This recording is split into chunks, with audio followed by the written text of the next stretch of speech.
Between Chico police and a suspect at America's Best Value Inn in Chico lasted several hours this morning. Action News Now reporter Margot Rowe is live in front of the motel. Margot, what's the status of the standoff?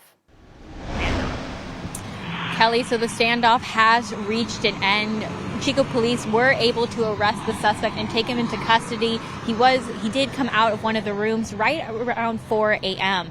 Now, if you take a look at this video here, Chico PD says they got a call from this business saying someone climbed into the second story window into one of the rooms here at the inn.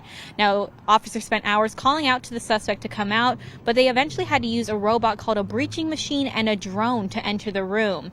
Officers had to lock down the area because they were unsure if the suspect was armed or not. And that person was not a tenant who was lawfully supposed to be here. The business asked us to come and have that person removed. When we arrived on scene, we tried to make contact with the person, and there was mention from the person that he had a firearm. So in an attempt to keep our officers and the public safe, we locked things down, we formed a perimeter, and we worked slowly as we continued to try and hail the person to get them to come out of the building. After the door was open around 4 a.m., Chico PD made their way to the room, and the suspect did come out of the room where Chico PD was able to take him into custody.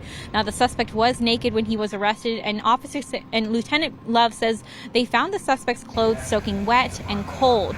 And Love says that the suspect was taken to the station to receive new dry clothes and as well as face charges of resisting arrest, trespassing, and obstructing an officer, and there was no firearm found within the room.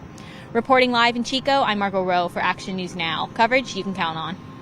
All right, thank you, Margot. Chico police did have Broadway Street closed between West 7th and 8th Streets for about 2.5 to 3 hours. The street is back open and traffic is moving smoothly.